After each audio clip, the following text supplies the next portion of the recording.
शोभा भारती। पेश है आज का हमारा न्यूज बुलेटिन। आइए नजर डालते हैं आज के हेडलाइंस पर।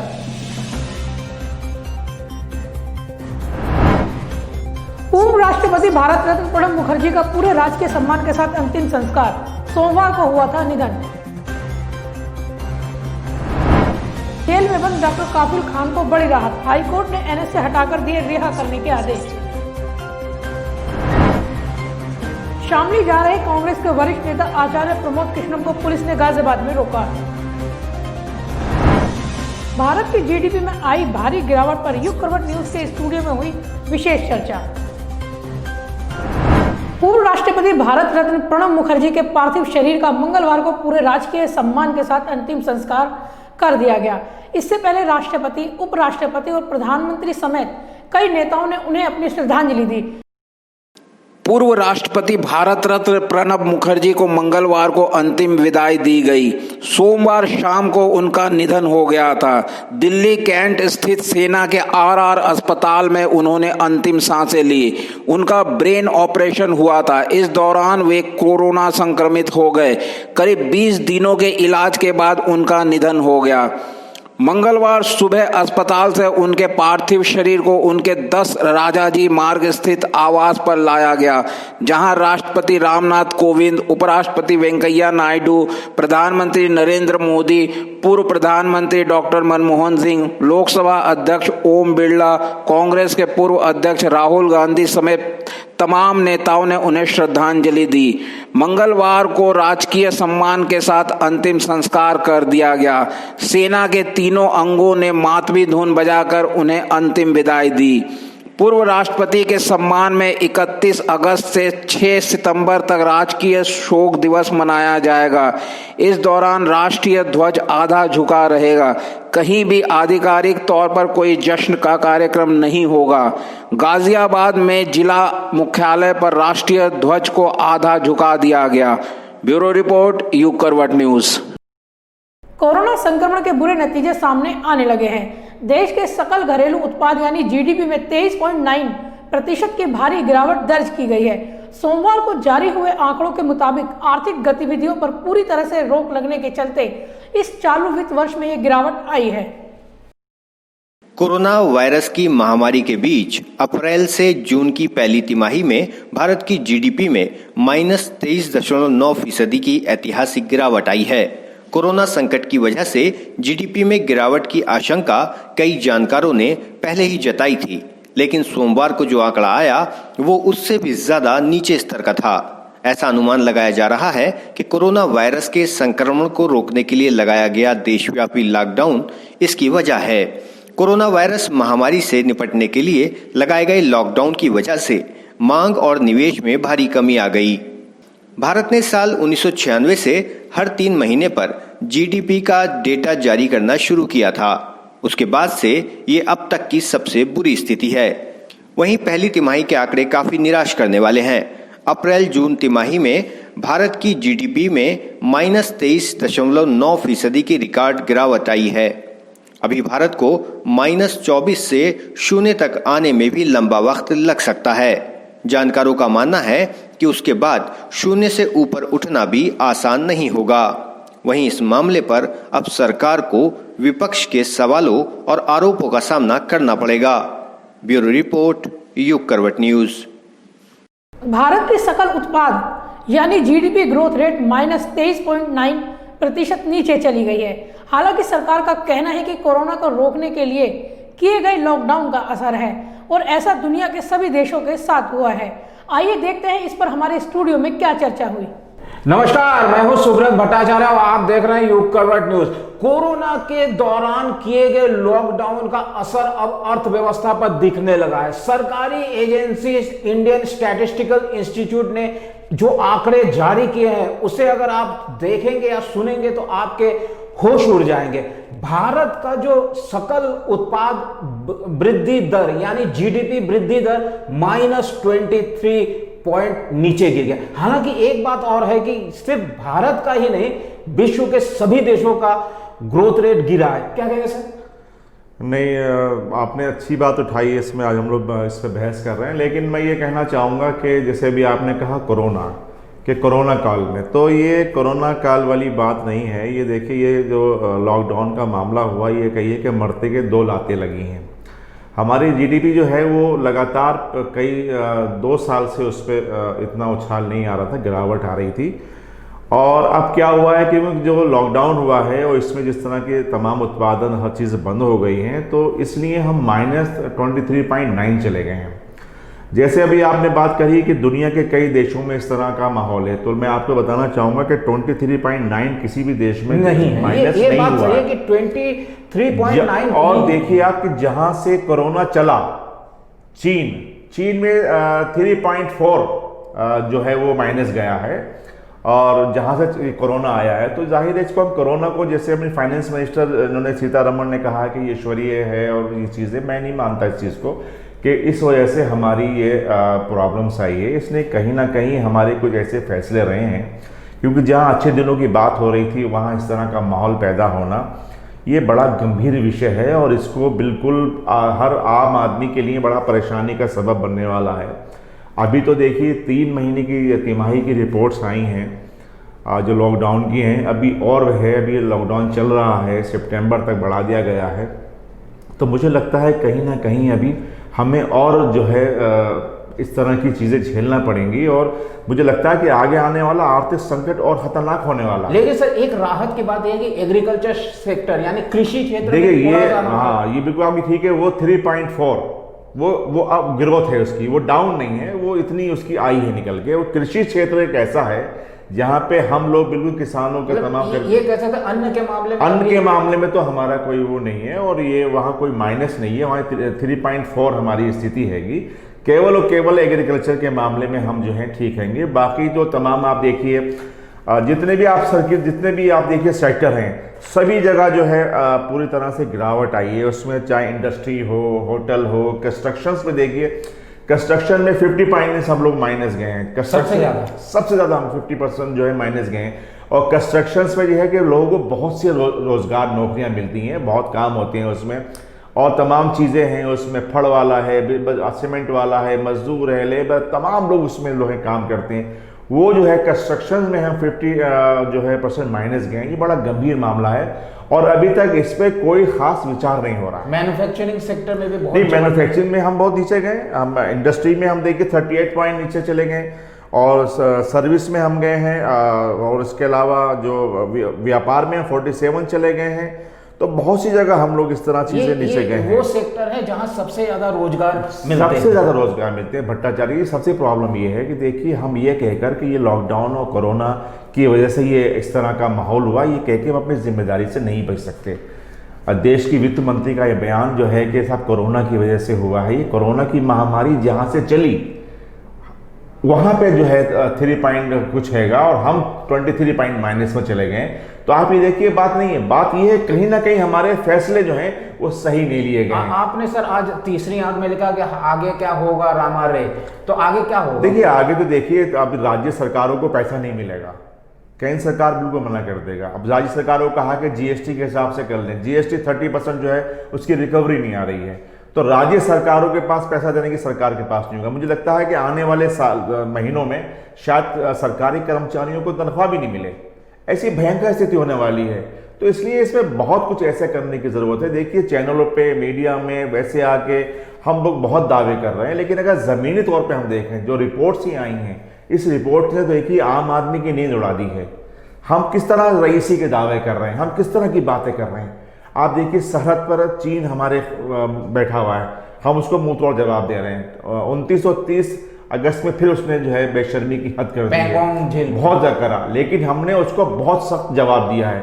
हमने इस बार उसका बहुत सख्त जवाब दिया और लगातार हम जवाब दे रहे हैं, लेकिन हमारी जमीनी हकीकत किस तरह से है ये भी कहीं ना कहीं सरकार को सोचने की जरूरत है। क्या आपको लगता है कि इन्हीं वजह की से जब कोरोना के संक्रमितों की संख्या लाखों में पहुंच रही, सरकार अनलॉकडाउन ज्यादा कर रही? नहीं, देखिए लॉकडाउन के दौरान क्या हुआ है कि सरकार ने जो फैसला ले लिया, या तो 2 महीने पहले लॉकडाउन होता, एक तैयारी के साथ लॉकडाउन होता, तब जाने के बाद आप इसको करते। लॉकडाउन आपने 4 घंटे के नोटिस पे लॉकडाउन कर दिया, जहां उत्पादन था ठप हो गई, व्यवस्थाएं ठप हो गई। तो कहीं ना कहीं फैसले लेने में हमें देर, मतलब हमने जल्दबाजी कर दी है और हमने कोई भी फैसले आपस में विचार विमर्श करके नहीं लिए, जिसकी वजह से ये नौबत हुई है। जहां 2017 के बाद से जो है ये जीडीपी की स्थिति बहुत लगातार बिगड़ रही थी, और हुआ ये कि जब लॉकडाउन हो गया, सारा चीजें प्रोडक्शन बंद हो गए, तो हम -23.9 चले गए। तो कहीं ना कहीं सरकार के इस तरह के फैसले थे जो उनको लेने से पहले बहुत विचार करना चाहिए था, एक विजन के साथ आगे बढ़ना चाहिए। इसका असर सर मेरे ख्याल से योजनाओं पर भी, अब जो लोग सोच रहे हैं कि पुल बनेंगे, ये बनेंगे, वो लग रहा है कि अगले 2-3 साल तक कुछ भी काम नहीं हो पाएगा। देखिए, लोगों को अगर रोटी मिल जाए, ये बहुत बड़ी बात है आने वाले वक्त में। जब देखिए कंस्ट्रक्शन में हम 50% माइनस चले गए हैं, तो आप भट्टा जी अंदाज़ा लगाइए कि लोग किस तरह उनको रोजगार मिलेगा, किस तरह उनको काम मिलेगा। जब कहीं रियल एस्टेट में देखिए वो गिरावट आ गई है, जब रोजगार नहीं होगा, कुछ नहीं होगा, तो किस तरह से आप काम करेंगे, किस तरह से आप करेंगे। ज़रूरत इस बात की है कि इससे आम आदमी की जेब में पैसा पहुंचना चाहिए।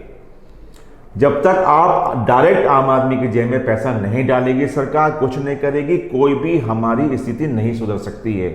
और आप बात कर रहे हैं पुलों की, मैं कह रहा हूं आगे आने वाले टाइम में सरकार सैलरी की उनको चिंता हो जाएगी, उनको वेतन नहीं मिल पाएगा सरकारी कर्मचारियों को। और अभी से आप देखिए ये चीज़ें आ गई हैं कि जो कामचोर और नाकारा कर्मचारी हैं, और ये बातें कर करके उनको जबरन रिटायरमेंट देने की बात आ रही है। इसके पीछे यही लॉजिक है कि हम फाइनेंशियली इतने कमजोर होते जा रहे हैं कि हमारे पास कोई रास्ता नहीं है। अभी एक खबर और आई है कि लॉकडाउन के दौरान सरकार ने रिजर्व बैंक से कुछ पैसे लिए थे ताकि जो लोग सैलरी दे सके, लेकिन अब फिर सरकार रिजर्व बैंक के पास गई थी, लेकिन रिजर्व बैंक ने मना कर दिया कि अब उसके पास भी इतना पैसा नहीं है कि वो सरकार को इस मुसीबत के समय में मदद कर सके। देखिए, जाहिर है कि जब सामने वाले पे दिखाई देता है कि हमारे पास, जब हम फाइनेंशियली स्थिति ऐसी नहीं है हमारे पास कि हमें कुछ वापस मिल सकता है, तो जाहिर है ऐसे फैसले होंगे। और देखिए, मुझे लगता है कि अगर ये चीज़ें चलती रहीं और ये हालात नहीं सुधरे, तो जाहिर है कि हम अगर वर्ल्ड बैंक से भी पैसा लेंगे, जो कुछ करेंगे, तो वो भी जाहिर है ब्याज हमें बढ़ा देगा, हर चीज़ अपनी शर्त पे काम करेगा। तो देश कहाँ जा रहा है, ये सवाल सबसे बड़ी चीज़ है कि देश जा कहाँ है। और देश की स्थिति इस समय जो हो रही है, बात अब देखिए और तरह की राजनीति हो रही है, और तरह के किस्से हो रहे हैं, और तरह की बातें हो रही हैं, लेकिन ज़मीनी हकीकत क्या है? ज़मीनी हकीकत देखिए, किसी सरकार की आलोचना हम नहीं कर रहे हैं। सरकार ने जो फैसले लिए, कम से कम उस पर अवलोकन करने की, आत्ममंथन करने की आवश्यकता है। और जो ये रिपोर्ट्स आई है, इसको बहुत ध्यान से समझने की ज़रूरत है। यदि अभी भी हमने कोई ठोस निर्णय नहीं लिए, तो बहुत भयंकर स्थिति हो सकती है। सरकार का ये कहना है कि लॉकडाउन के दौरान जो सारी गतिविधियां रुक गई थी, ठप हो गई थी, उसकी वजह से, और भारत कोई अकेला देश नहीं, सभी देशों का ही ये स्थिति है। दूसरी बात है कि अब कोई ना कोई आशा की किरण दिख रही है क्या? देखिए, मैं आपकी उम्मीद की बात कर रहे हैं और आशा की बात कर रहे हैं। आशा की किरण तभी होगी जब आम आदमी की जेब में पैसा जाएगा। जब तक वो आपको निर्णय नहीं लेंगे, कोई उम्मीद की किरण मुझे दिखाई नहीं दे रही है। जहाँ से आपने बात करी अभी के विश्व का बता है, तो देखिए इंग्लैंड में 2.4, इटली में 12 पॉइंट है माइनस, ठीक है, कनाडा में 12 पॉइंट हैगा, और जापान में 9.5 माइनस में चले गए हैं। हम 23.9 माइनस में है भट्टा जी। जहाँ से कोरोना चला वो 3.2 माइनस में है।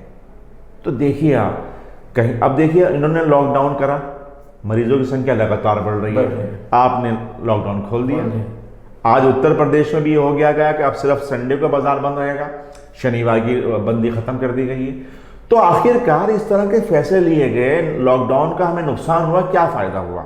तो कहीं ना कहीं इस तरह की चीजें आ रही हैं। लोग ये बातें कर रहे हैं कि जिन हाथों में व्यवस्थाएं हैं, उनको कम से कम फैसला लेने से पहले काम राय की ज़रूरत थी, सर्वदलीय बैठक बुलाने की ज़रूरत थी, लोगों को साथ लेकर चलने की ज़रूरत थी। जितने विपक्ष है, विपक्ष को खाली दूसरी बातों में उलझाने की ज़रूरत नहीं है कि आप चैनल पे आके ही करके आके बात करें।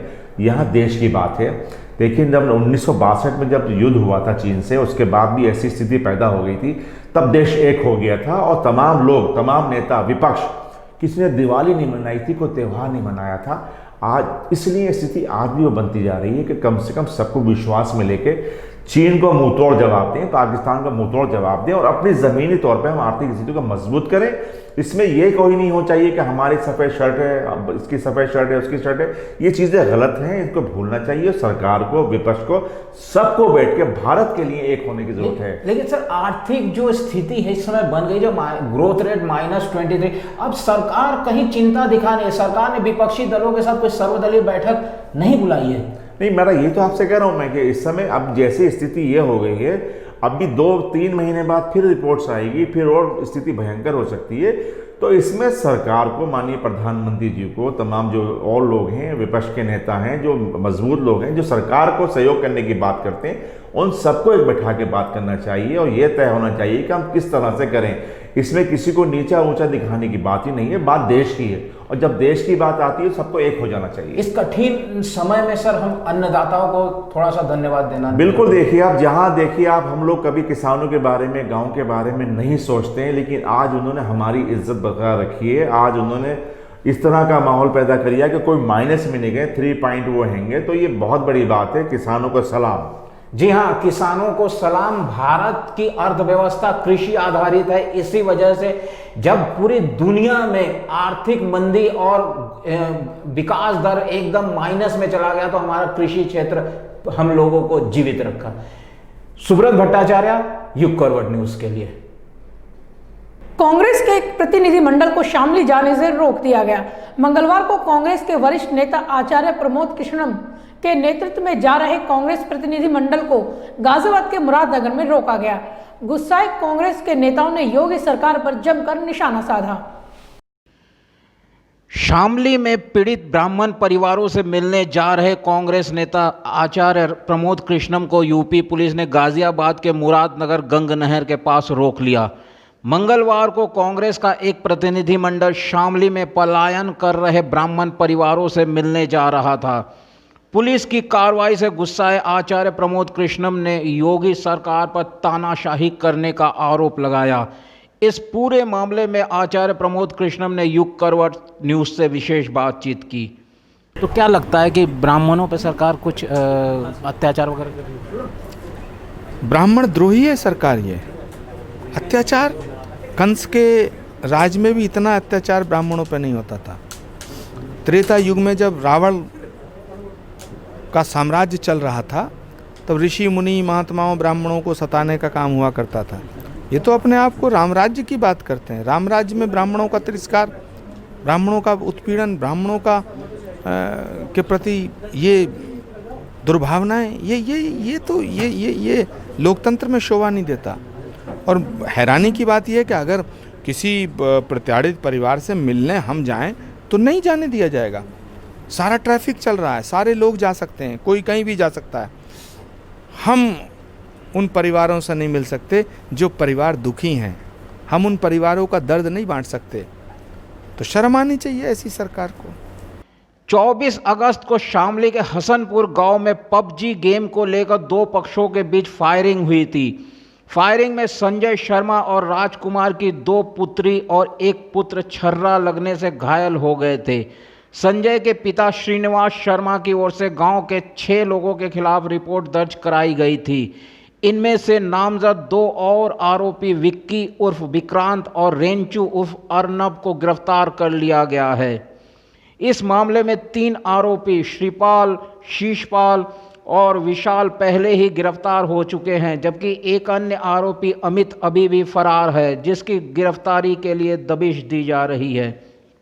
4 दिन बाद पुलिस ने इस मामले में दूसरे पक्ष की तरफ से भी रिपोर्ट दर्ज कर ली है, जिसमें संजय समेत 5 लोगों को नामजद कराया गया है। इसके विरोध में श्रीनिवास शर्मा पक्ष के लोगों ने 3 दिन पहले अपने घरों पर पलायन के पर्चे चिपका दिए थे।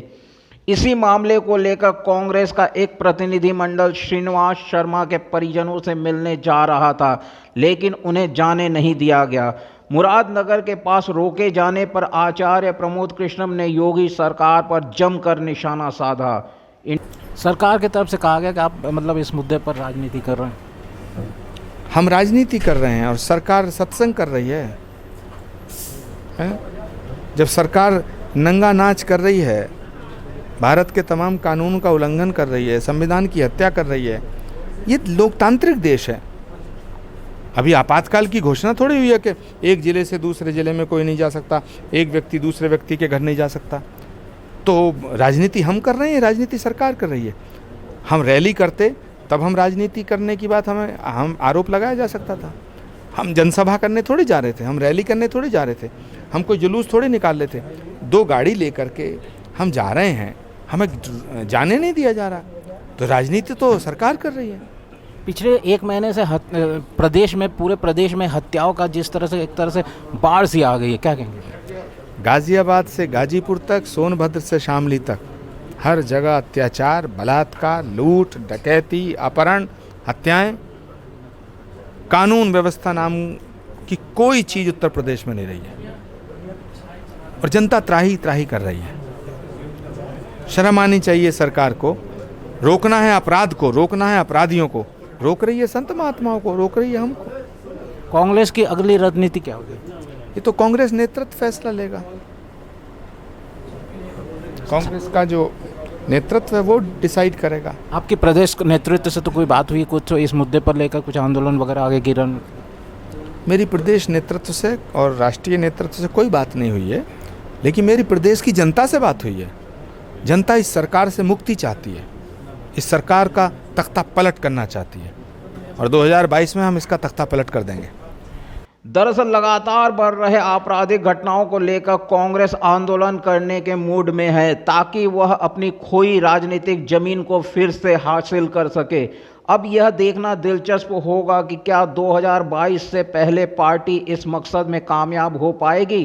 ब्यूरो रिपोर्ट, युग करवट न्यूज़। कई महीनों से जेल में बंद डॉक्टर काफिल खान को हाईकोर्ट से बड़ी राहत मिली है। हाईकोर्ट ने उन पर से राष्ट्रीय सुरक्षा कानून यानी एनएसए को हटा दिया है। हाईकोर्ट ने तत्काल डॉक्टर काफिल को रिहा करने के भी निर्देश दिए हैं। कोर्ट के फैसले के बाद प्रियंका गांधी ने ट्वीट कर खुशी जताई है। कई महीनों से जेल में बंद डॉक्टर कफील खान को आखिरकार राहत मिल ही गई। इलाहाबाद हाईकोर्ट ने मंगलवार को योगी सरकार के फैसले को पलटते हुए गोरखपुर के बीआरडी मेडिकल कॉलेज के डॉक्टर कफील खान पर से रासुका हटाने के निर्देश दिए। हाईकोर्ट ने डॉक्टर कफील खान को तुरंत रिहा करने के भी निर्देश दिए। कोर्ट के फैसले के बाद कांग्रेस नेता प्रियंका गांधी ने ट्वीट कर सबको बधाई दी है। प्रियंका गांधी ने लिखा कि आज इलाहाबाद हाईकोर्ट ने डॉक्टर कफील खान के ऊपर से रासुका हटाकर उनकी तत्काल रिहाई का आदेश दिया।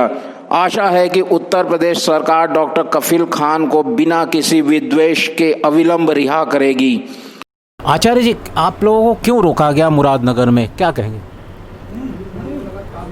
ये तानाशाही है, सत्ता का गुरूर है जो योगी आदित्यनाथ जी के सिर पे चढ़कर बोल रहा है। कहीं कोई घटना घटती है तो पीड़ित परिवार से मिलने जाना हमारा नैतिक दायित्व है, हमारा सामाजिक दायित्व है। वहाँ ब्राह्मण परिवारों का उत्पीड़न हुआ, मैं उनसे मिलने जा रहा था, अकेला जा रहा था, 2 गाड़ी के साथ। लेकिन पुलिस के अधिकारी कहते हैं कि तुम्हें जाने नहीं दिया जाएगा। मैंने पूछा, भाई ये क्या इमरजेंसी लग रही है उत्तर प्रदेश में, कर्फ्यू लगा हुआ है?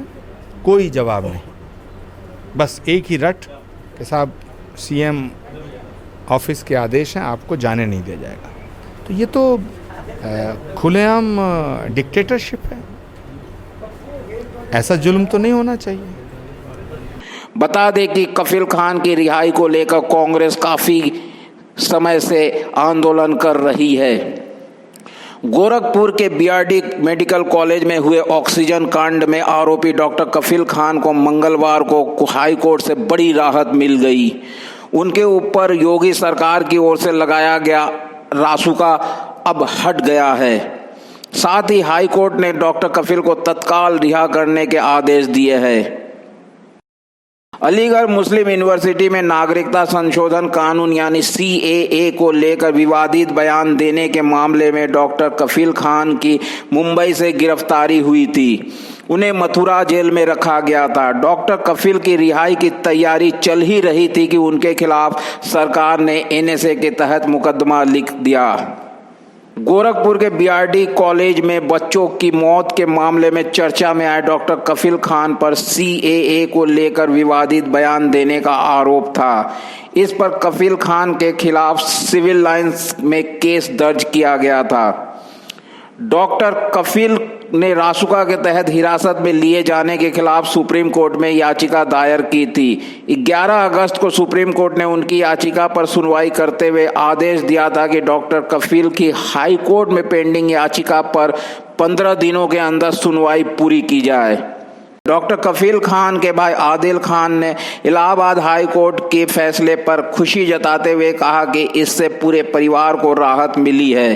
अदालत का पूरा परिवार अदालत और उन लोगों का शुक्रगुजार है जो डॉक्टर कफील की रिहाई के लिए प्रयास कर रहे थे। यह फैसला इतिहास में एक उदाहरण होगा। ब्यूरो रिपोर्ट, युग करवट न्यूज। आसमान छूते सब्जियों के दामों से आम आदमी बेहाल हो गया है। सब्जियों के इन बढ़ते दामों से सबसे अधिक महिलाएं परेशान हैं, जिनका रसोई का बजट इस महंगाई से पूरी तरह से बिगड़ गया है। महिलाएं अब सरकार से गुहार लगा रही हैं कि इस मामले में कोई कदम उठाएं। हरी सब्जियों के दामों में लगी आग ने रसोई के बजट को पूरी तरह से गड़बड़ा दिया है। आलम यह है कि लोगों की थाली से हरी सब्जियां गायब होने लगी हैं। पिछले एक सप्ताह से सब्जियों के दाम ऊंचाई पर पहुंच गए हैं। जो सब्जियां एक सप्ताह पहले तक 10 से 30 रुपए किलो तक में मिल रही थी, वही अब 50 रुपए से 300 रुपए किलो तक पहुंच गई हैं। सब्जियों की इस महंगाई ने महिलाओं के रसोई के बजट को पूरी तरह से बिगाड़ दिया है। महिलाओं का कहना है कि इस महंगाई के कारण एक समय दाल बनाकर गुजारा करने पर मजबूर होना पड़ रहा है। जितना भी आज तक महंगाई के और दौर बढ़ता जा रहा है, तो सबसे ज्यादा रसोई का बजट गड़बड़ा गया है, क्योंकि सब्जियां इतनी महंगी हो गई हैं, दालों के दाम इतने बढ़ गए हैं, दूध के दाम इतने बढ़ गए हैं। क्या सरकार नहीं चाहती है हमारी कि कम से कम बजट को ठीक करा जाए? महिलाओं को कितना और सहना पड़ेगा बजट के लिए? कम से कम किचन का सामान तो हल्का करें। तो ये हम सरकार से गुजारिश चाहते हैं कि कम से कम हमारे बजट पर ध्यान रखें। सब्जियों के दामों की बात करें तो एक सप्ताह पहले तक हरा धनिया जहाँ 10 रुपए किलो तक में मिल रहा था, आज उसके दाम 300 रुपए किलो तक पहुंच गए हैं। लौकी 30 रुपए से 60 रुपए किलो तक पहुंच गई है, तो भिंडी 20 रुपए से 50 रुपए किलो तक पहुंच गई है।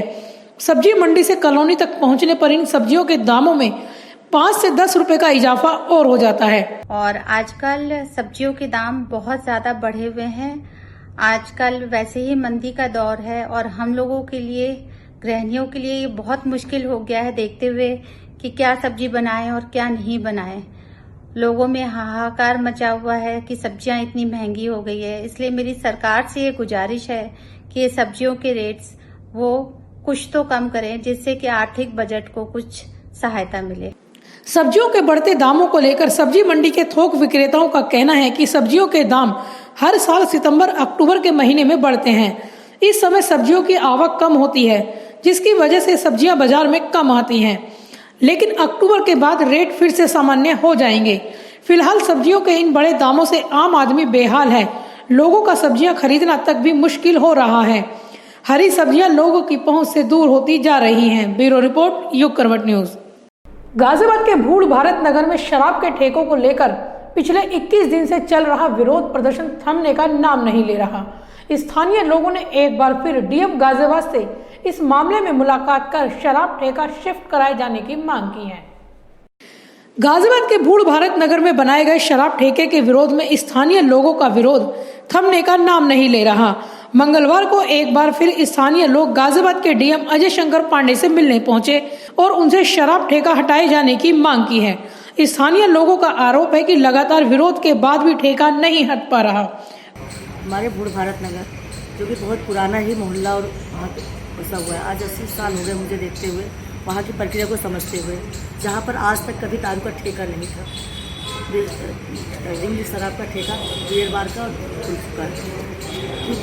2 मंदिरों के बीच में 2 मंदिरों की दूरी है सिर्फ 42 मीटर और 47 मीटर की दूरी के बीच में ठेका खुला। उसके पीछे ही 60 मीटर की दूरी पर आर्य समाज कन्या पाठशाला है, आगे चल के मस्जिद है, सामने गुरुद्वारा है। और इतना कुछ होने के बावजूद भी वहाँ आवासीय लोग, मतलब जो आज वहाँ से 25-30 साल से रहते हैं, उनके लिए निकलना बढ़ना भारी हो चुका है। स्थानीय लोगों का कहना है कि पिछले 21 दिन से वह लोग शराब ठेका हटाए जाने को लेकर आंदोलन कर रहे हैं। महिलाएं अनशन पर बैठी हैं, बावजूद इसके अधिकारी इस मामले पर चुप्पी साधे हुए हैं। प्रदर्शन को भी अनदेखा किया जा रहा है। और इस चीज़ को लेकर मैं 5 अगस्त और आज तक आए दिन कभी अधिकारियों के पास, कभी प्रशासन के पास, कभी पार्टी के पास अपनी खबर को पहुँचा, लेकिन अभी तक हमें कोई भी आश्वासन नहीं मिला और आज हमें खुद यहाँ तक आना पड़ा कि मैं जाके डीएम से खुद मिलूँ और अपनी बात को रखूँ। अगर सुनते हैं तो ठीक है, नहीं अगला कदम हमारा जो होगा यहीं पे होगा। स्थानीय लोगों का आरोप है कि लगातार ज्ञापन देने व प्रदर्शन करने के बाद भी ठेका यहां से शिफ्ट करने को लेकर कोई बात नहीं हो रही है। अधिकारी स्तर पर सिर्फ आश्वासन दिए जा रहे हैं। जब तक ठेका यहां से नहीं हटेगा वह किसी भी कीमत पर विरोध बंद नहीं करेंगे। बता दें, डीएम गाजियाबाद ने भी शराब ठेकों के प्रदर्शन को देखते हुए एक समिति का गठन किया था, जिसे 1 सप्ताह का समय रिपोर्ट देने के लिए कहा गया था, मगर समय पूरा होने के बाद भी रिपोर्ट जारी नहीं की गई। ब्यूरो रिपोर्ट, युग करवट न्यूज। गाजियाबाद डीएम अजय शंकर पांडे ने मंगलवार को जिला उद्योग एवं उद्यम प्रोत्साहन केंद्र का औचक निरीक्षण किया। इस दौरान एक कर्मचारी गैर हाजिर मिला, जिस पर उन्होंने चेतावनी जारी की है। निरीक्षण के दौरान डीएम ने विभाग में बेवजह पड़े पुराने फर्नीचर, कबाड़ को हटाने के निर्देश दिए हैं। इस निरीक्षण में डीएम को कोई बड़ी खामी देखने को नहीं मिली।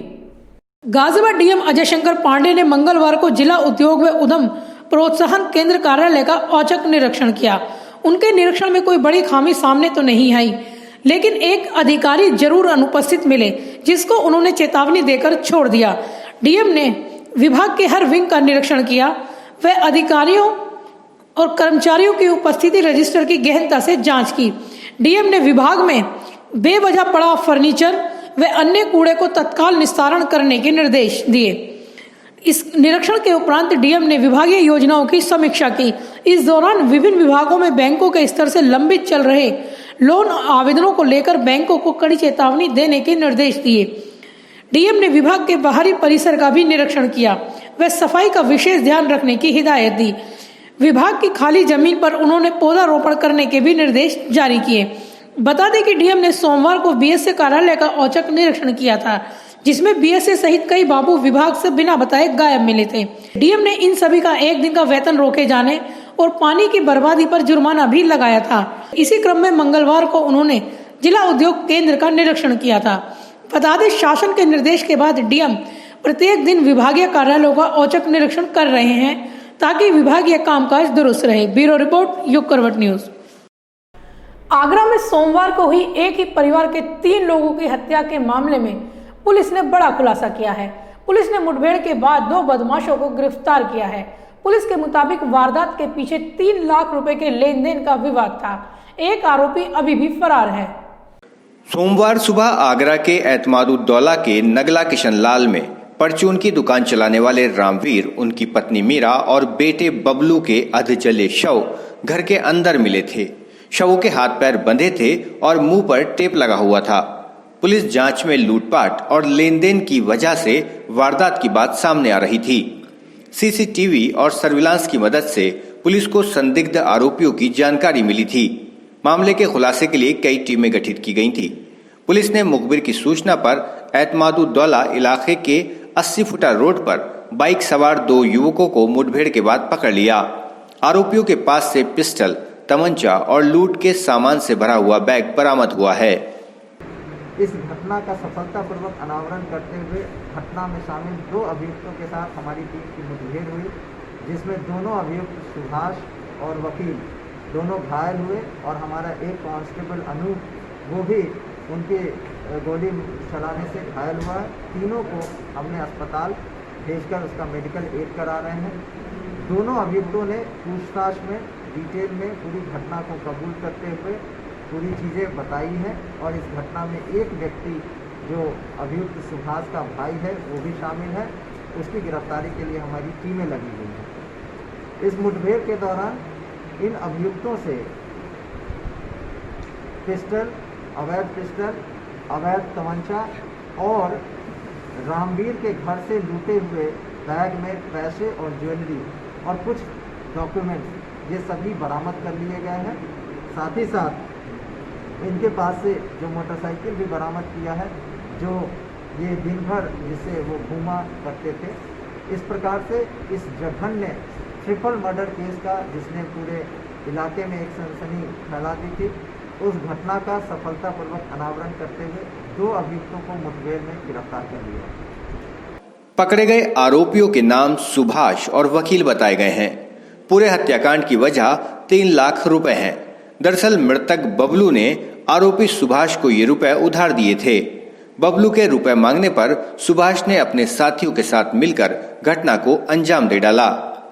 अपराधियों को यकीन था कि मृतक परिवार घर पर काफी पैसा रखता है। इस दौरान उन्होंने घर पर रखे रुपए और कुछ सामान भी लूट लिया था।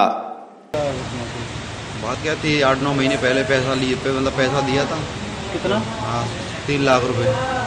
हाँ। किससे क्या मतलब इन्होंने मांगे थे जमीन छुड़ाने के लिए पैसा।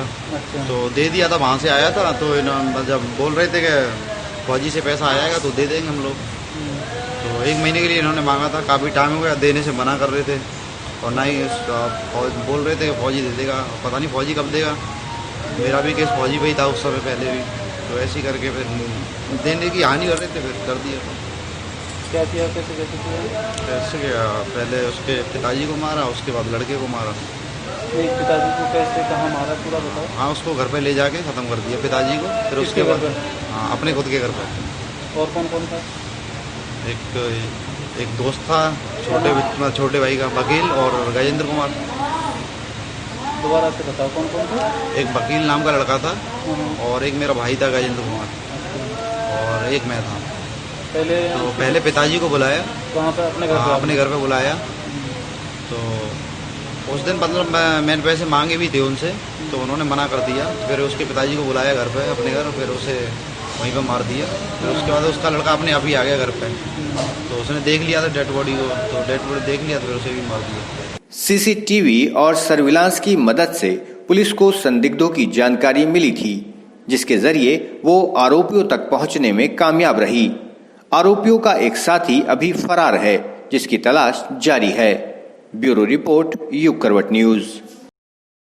तो आज के लिए बस इतना ही। गाजियाबाद और आसपास की खबरों के लिए देखते रहिए युग करवट न्यूज और विस्तार से खबरों को जानने के लिए पढ़िए युग करवट न्यूज़पेपर। सब्सक्राइब कीजिए युग करवट। नमस्कार।